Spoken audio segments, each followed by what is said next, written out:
et sur ce que le diable fait. Concentrez-vous sur ce que Dieu fait. Ne parlez pas de ce que fait le diable, parlez de ce que fait Dieu. Ne parlez pas de tous les problèmes du monde. Trouvez quelque chose de bon pour en parler.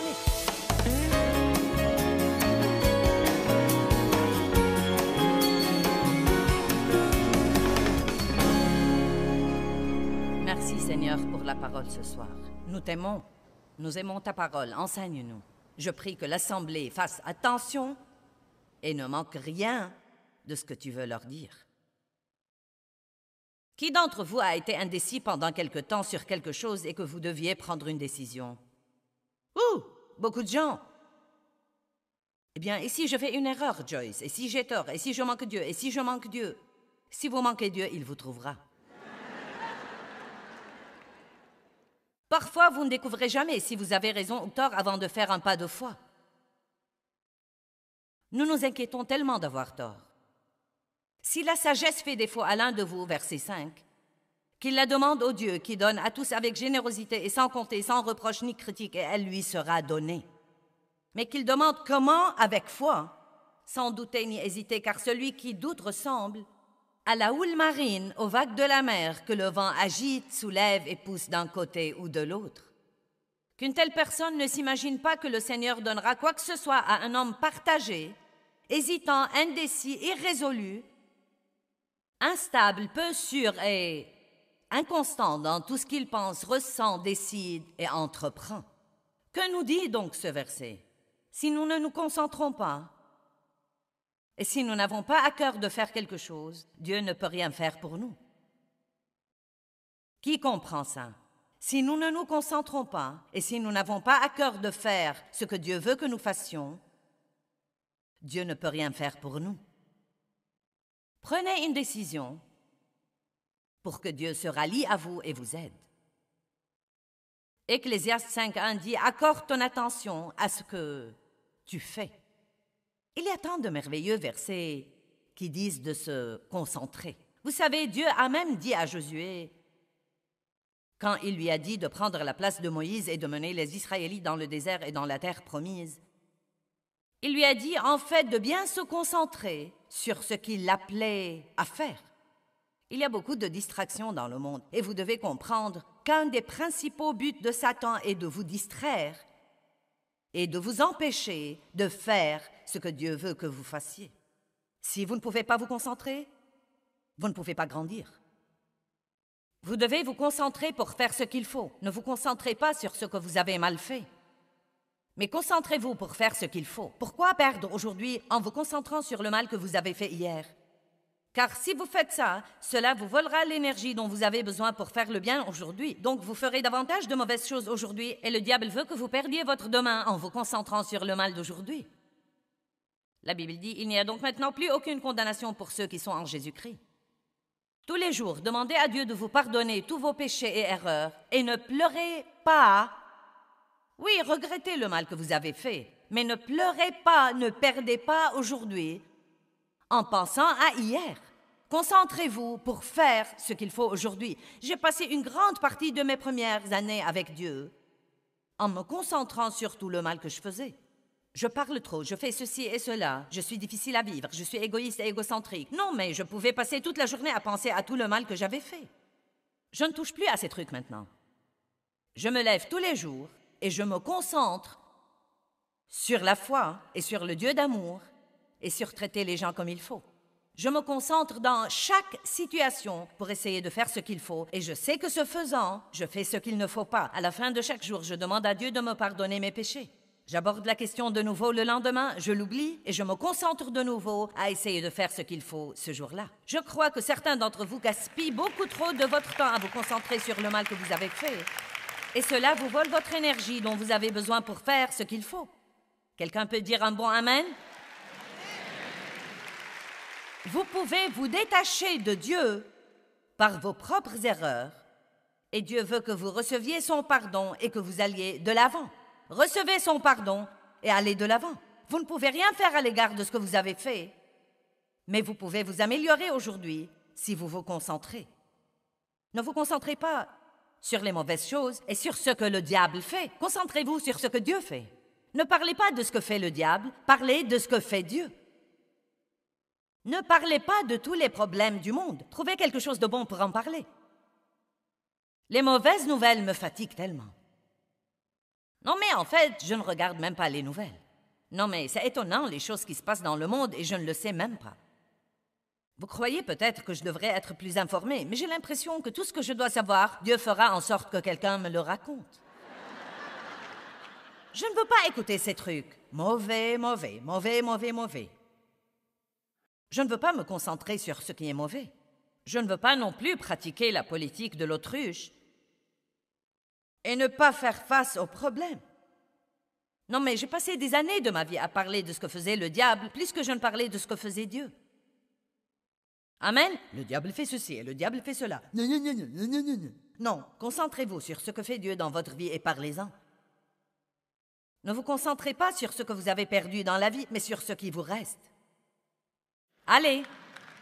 Ne dites pas, eh bien, vous savez, je n'ai pas eu une bonne enfance, on a abusé sexuellement de moi, et je n'ai pas eu l'occasion d'avoir toute l'instruction dont j'avais besoin, et mes parents ne m'ont pas traité comme il fallait. Et mon premier mari m'a maltraité, il sortait avec une autre femme. Tous ces trucs me sont arrivés à moi aussi. Absolument. Je n'ai pas eu un bon début, mais je vais avoir une bonne fin. Allez! Vous n'avez peut-être pas eu un bon début. Peut-être que vous traversez une période difficile en ce moment. Mais vous savez quoi? Vous pouvez changer votre pensée et votre attitude et vous pouvez vous concentrer sur l'avenir. Vous pouvez oublier ce qui est en arrière et vous élancer vers les choses qui sont en avant. Ce n'est pas trop tard pour vous. Mais vous devez régler vos priorités. J'aime Galates 5,16, il dit « Marchez selon l'esprit et vous n'accomplirez pas les désirs de la chair. » Encore une chose sur la concentration. Concentrez-vous pour suivre Dieu et vous n'accomplirez même pas les désirs de la chair. Hébreux 12:2 dit « Détournez le regard de tout ce qui vous distrait et fixez-le sur Jésus, qui est l'initiateur et le consommateur de votre foi. » Et les soucis et les grandes inquiétudes qui essayent tout le temps de nous distraire. La même semence, la semence du même genre, est tombée dans cette terre dont nous parlons ce soir. Mais les soucis et la séduction de ce monde ont distrait ce croyant et cette semence n'a pas porté du fruit dans sa vie.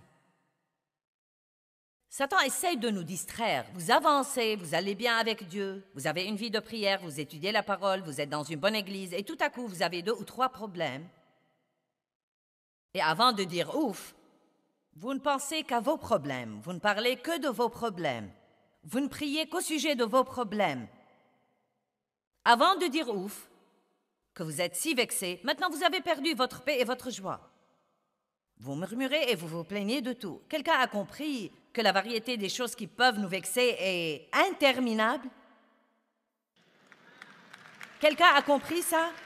Non, mais il n'y a pas de limite aux choses qui peuvent nous vexer. Donc si le monde ne va pas changer, nous devons changer. J'ai passé des années à être vexée et je suis arrivée au point de penser, si je ne peux pas avoir la paix, ça ne sert à rien que je reste sur la planète. À quoi bon vivre si vous vous levez malheureux tous les jours?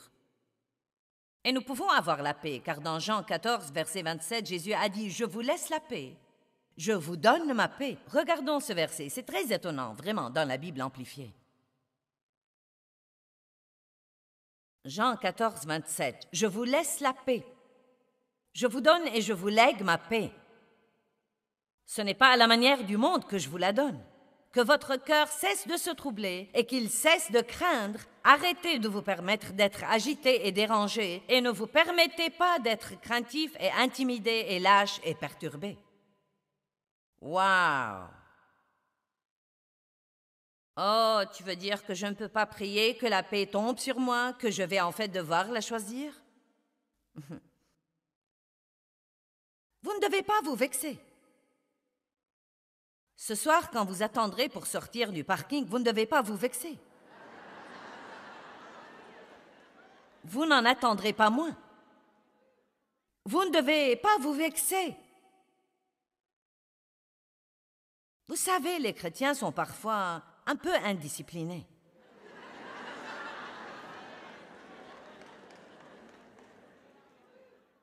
Il y a des gens qui m'ont regardé d'un drôle d'air quand j'essayais de me mettre sur la bonne file dans la circulation. Et j'étais si tentée de baisser ma vitre et de dire «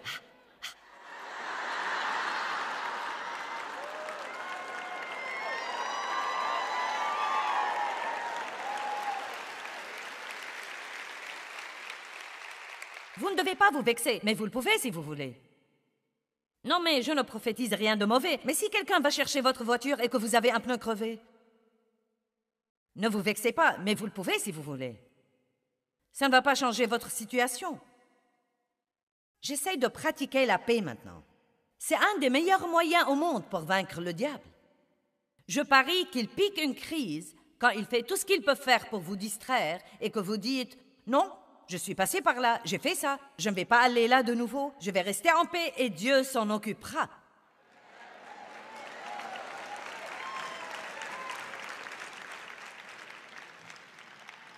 Qu'est-ce qui vous a vexé dernièrement? Rappelez-vous à quel point c'était idiot.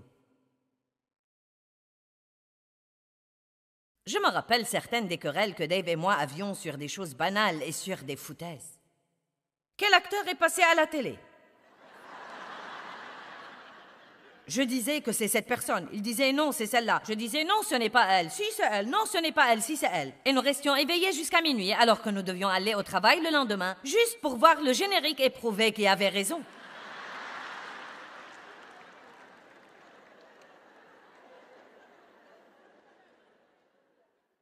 Des foutaises. Je lui donnais des indications. Ça ne sert à rien de donner des indications à un homme dans une voiture. C'est tout à fait inutile. Mesdames, ils ne veulent pas de votre aide. Ils ne s'arrêteront pas et ils ne demanderont de l'aide à personne. Ils aimeraient rester égarés plutôt que de s'arrêter et de demander le chemin.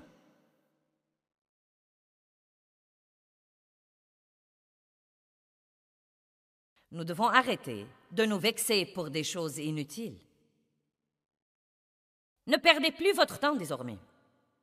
Satan vous distrait pour que vous ne puissiez pas vous concentrer sur votre but, sur aimer Dieu et aimer les gens, et pour que vous ne puissiez pas vous concentrer sur la parole. La Bible nous enseigne et nous devons méditer la parole jour et nuit. Que veut dire méditer? Nous avons peur de ce mot parce qu'il est utilisé dans les religions orientales et dans le Nouvel Âge. Et c'est un mot de Dieu. Dieu nous a donné ce mot avant que le diable n'ait essayé de le pervertir. Méditer veut dire tourner et retourner dans votre esprit et marmonner à voix basse. Et la Bible dit, tu méditeras la parole jour et nuit pour agir fidèlement selon tout ce qui y est écrit, car c'est alors que tu auras la sagesse et le succès dans tes entreprises, c'est alors que tu réussiras. Quand tu auras plus que des informations et cela devient une révélation. Si vous pouvez vous asseoir et vous concentrer sur ce que Dieu essaye de vous dire et que vous passez la journée, quoi que vous fassiez, je sais que Dieu m'aime. Il m'aime, il n'est pas fâché contre moi. Dieu me pardonne. Je peux faire confiance à l'amour de Dieu. Dieu m'aime. Vous roulez au travail. Dieu m'aime, c'est génial. Dieu m'aime. Oh, c'est merveilleux de savoir que Dieu m'aime. Son amour est ferme. Son amour est éternel. J'ai pensé à certains de ces versets cet après-midi pendant que je me reposais avant de venir ici. J'ai cité dans ma tête environ 6 ou 7 versets que je connais sur l'amour de Dieu. Et je sais que Dieu m'aime, mais c'est comme ça que vous restez fort dans ces choses. J'aurais pu trouver quelque chose pour m'inquiéter. Faites-moi confiance, j'aurais pu trouver quelque chose pour me vexer. J'aurais même pu trouver quelque chose pour me fâcher si je le voulais. Mais je ne le veux plus désormais. J'ai déjà perdu une partie de ma vie en faisant ça. Je ne vais plus perdre mon temps à faire ça désormais. Je vais me bénir et faire ce qui me rend heureuse. J'ai juste envie de bondir. Et je vous prie ce soir d'arrêter de perdre votre temps à essayer de changer quelque chose que vous ne pouvez vraiment pas changer. Chaque jour que Dieu nous donne est un cadeau de lui, et quel que soit ce qui se passe dans notre vie, nous devons trouver un moyen de jouir de ce jour. Vous m'avez entendu? Chaque jour est un cadeau de Dieu et chaque jour que nous perdons est un jour que nous ne pouvons jamais récupérer. Si vous perdez un jour à être fâché, vous n'allez jamais le récupérer. Si vous perdez un jour dans l'apitoiement sur soi, vous n'allez jamais récupérer ce jour-là. Mais si vous vous concentrez sur la foi et sur l'amour, et si vous vous concentrez sur la bonté de Dieu, et si vous vous concentrez sur son pardon, et si vous êtes déterminé à être une bénédiction pour les autres, ce sera un jour dans lequel vous avez investi, et il apportera toujours une récolte, même dans l'éternité. Amen. Les soucis sont inutiles. Restez déterminés. Ne faites pas des choses inutiles. Les bavardages vains sont inutiles. Oh mon Dieu, j'ai fait tant d'études dans les 2 dernières années sur les paroles de notre bouche. Essentiellement pour moi. Et aussi pour écrire ce livre qui sortira un peu plus tard cette année. La Bible dit que les bavardages vains mènent vers de plus en plus d'impiété. Le bavardage vain, c'est rester assis à ne rien faire et dire des trucs qui n'ont aucune puissance en elles. Potiner et murmurer et se plaindre et... Se mettre en colère à cause de choses incontrôlables est inutile. Essayer de changer quelque chose que vous ne pouvez pas changer est inutile. S'attendre à ce que les autres soient parfaits est inutile. S'attendre à ce que les autres ne vous blessent jamais ou ne vous déçoivent jamais est inutile. S'attendre à ce que votre adolescent se comporte normalement est inutile. Et je ne suis pas contre les adolescents, je les aime, ils sont merveilleux, mais vous savez, ils passent par des trucs, ils grandissent, ils doivent apprendre. Et vous devez prier pour eux, ils développent leur personnalité et essayent de découvrir ce qu'ils veulent faire. Et vous savez, ce n'est pas toujours facile pour eux non plus. Une autre chose que ce verset dit qu'elle nous distrait est la séduction des richesses. Maintenant, nous aimons tous l'argent et les choses. Nous n'allons pas dire que nous ne les aimons pas, nous les aimons. Et il n'y a aucun mal à avoir de l'argent et des choses. Si Dieu veut que quelqu'un ait de l'argent, pourquoi ne voudrait-il pas que ses enfants l'aient? Cependant, bien que l'argent ne soit pas un problème et que les choses ne soient pas un problème, aimer l'argent et les choses et avoir soif des richesses est un grand problème. Il est très important de ne pas se concentrer sur l'argent, mais de se concentrer sur Dieu et de se fier à lui pour nous donner ce qu'il sait que nous pouvons gérer. Je vous défie de prier que Dieu ne vous donne jamais plus que vous ne pouvez supporter et rester proche de lui. Allez maintenant, j'ai dit, je vous défie de prier Dieu de ne pas vous donner plus que ce que vous ne pouvez gérer et le faire passer avant tout dans votre vie. Car croyez-moi, parfois, plus vous avez de choses, plus elles vous éloignent de Dieu. Elles peuvent devenir une distraction, car tout ce que vous possédez maintenant est quelque chose dont vous devez vous occuper. Chaque bibelot que vous apportez chez vous est quelque chose que vous devez épousseter. Oh, c'est bon ce soir, vous feriez mieux d'être heureux. Amen. Cherchez premièrement le royaume et la justice de Dieu, et toutes ces choses vous seront données par-dessus. Oswald Sanders a dit, « Mais à moins que nous soyons sur nos gardes, elles, les choses, deviennent la fin principale de la vie, et Dieu et son royaume sont progressivement relégués à une place secondaire. » J'aime voir les choses et l'argent comme des aimants. Si vous n'êtes pas prudent, vous vous laisserez entraîner par eux et vous vous éloignerez de Dieu. Je ne veux pas avoir plus que ce que je ne peux gérer.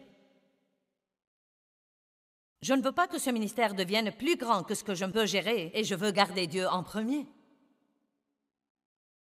Et j'ai dû faire beaucoup de rajustements dans ma vie. Il y a eu des moments où j'ai vraiment laissé le fardeau, la responsabilité, le travail de ce ministère m'éloigner de Dieu. Et je me rappelle une fois où Dieu m'a dit « Tu es si fier de toi parce que tu travailles pour moi, mais le problème est que tu ne passes aucun temps avec moi. » Allez, Dieu doit être le premier. Dieu doit être le premier. Gagner de l'argent n'est pas notre premier but. Amen. Dieu doit être le premier. Les affaires ne devraient pas être les premières. Dieu doit être le premier. Les choses n'ont pas la capacité de nous contenter. Vous croyez que vous serez heureux quand vous aurez certaines choses, mais elle ne vous chatouillera qu'un moment, puis vous voudriez une autre. Nous en jouissons, mais elles n'ont pas une vraie vie en elles. Si nous comptons sur les choses pour le bonheur, nous aurons besoin d'une provision de choses nouvelles pour satisfaire la chair. Pensez à des vacances que vous avez organisées depuis longtemps. Vous avez dépensé beaucoup d'argent, vous êtes rentré à la maison épuisé. Peut-être même que vous avez mis tout ça sur une carte de crédit et vous avez passé l'année d'après à le rembourser. Et bon sang, vous avez regretté de les avoir faites, parce qu'elles ne se sont pas avérées être ce que vous avez cru qu'elles seraient de toute façon. Pensez à la grande maison que vous avez cru que vous deviez avoir, et maintenant vous avez un plus grand paiement à faire. Et êtes-vous vraiment plus heureux dans la grande maison que vous ne l'étiez dans la petite maison ou même dans la moyenne maison? Laissez-moi vous rappeler quelque chose que vous avez entendu auparavant, mais c'est si vrai.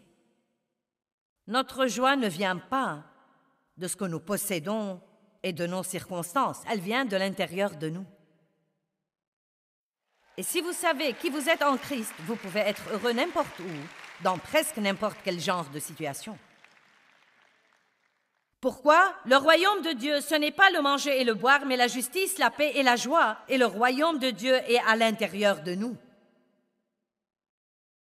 Wouhou! J'aimerais mieux patienter et attendre que Dieu me donne quelque chose plutôt que de la mettre sur une carte de crédit et être malheureuse les 20 ans suivants en la remboursant. Je crois que nous devons utiliser les choses pour bénir les gens et non pas utiliser les gens pour obtenir les choses. J'ai dit, nous devons utiliser des choses pour bénir les gens et non pas utiliser les gens pour obtenir les choses. Si nous n'utilisons pas nos choses pour être une bénédiction, elles ont de l'emprise sur nous. Chaque fois que nous avons une occasion de donner, c'est une occasion, et dans bien des cas, c'est un test de Dieu juste pour voir à quel point nos possessions sont importantes pour nous. Parfois, Dieu vous demandera de donner quelque chose juste pour voir si vous lui obéirez. Parfois, il vous demandera de donner plus que ce que vous avez planifié. Du moins, je crois qu'il fait ça. Il me le fait tout le temps.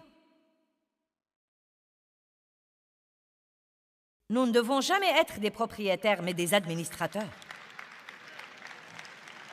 N'adoptez pas la mentalité à moi. Tout ce que nous avons dans la vie est un prêt de Dieu, y compris nos enfants. Et nous devons les instruire selon la voie que Dieu veut qu'ils suivent, et non pas selon la voie que nous voulons qu'ils suivent. Ne vous laissez pas distraire. Apprenez à vous concentrer sur ce que Dieu veut que vous fassiez. Ne soyez pas le genre de personne qui assiste à une réunion comme celle-ci. Amen, amen, amen, amen. Et après la réunion, vous ne pouvez même pas raconter ce que vous avez entendu. Quelqu'un vous demandera demain, « Eh bien, qu'a prêché Joyce hier soir? » Soyez capable de le lui dire. Elle a prêché la parabole du semeur, et la nuit dernière, elle a prêché comment nous nous laissons distraire par les soucis et les ennuis et la séduction des richesses, et comment le diable essaye de nous voler notre concentration. Et vous savez, le seul moyen de faire ça est de passer un moment à y penser après que vous partez. Sinon, qu'est-ce qui arrive? Vous êtes venus, vous vous êtes assis, un peu plus d'informations ont été fourrées dans vos têtes. Vous rentrez chez vous, rien ne change. Vous ne comprenez pas pourquoi. Vous devez vous concentrer. C'est pourquoi c'est insensé de partir d'ici et de vous vexer en essayant de sortir du parking. Ou vous vexer parce que vous voulez acheter quelque chose à la table des ressources et la table est encombrée et on a besoin de plus de travailleurs. Ou quoi que ce soit. Amen. Pourquoi n'apprenez-vous pas à dire tout de suite « c'est le diable et je ne vais pas le croire ». C'est le diable qui essaye de me vexer et je ne vais pas lui donner ma paix. C'est le diable qui essaye de me voler ma joie et je ne vais pas lui donner ma joie. Je vais rester déterminé. Je vais me concentrer sur la foi et me concentrer sur l'amour et rester déterminée à être une bénédiction. Et je ne vais pas me concentrer sur tout ce que je fais de mal. Je suis déterminée à faire ce qu'il faut. Je ne vais pas me concentrer sur ce que fait le diable. Je vais me concentrer sur ce que fait Dieu dans ma vie. Je ne vais pas me concentrer sur mon passé. Je vais me concentrer sur mon avenir. Je vais régler mes priorités. Ne laissez pas le chaos de la vie vous empêcher de faire passer Dieu avant tout dans votre vie. Résistez au diable, réglez vos priorités sur Dieu et vous commencerez à voir plus de son caractère se manifester dans votre vie. Le caractère de Dieu est très, très important. Beaucoup de gens n'ont jamais la victoire dans leur vie parce qu'ils ne savent pas faire confiance à Dieu. Et on ne peut pas lui faire confiance si on ne connaît pas son caractère.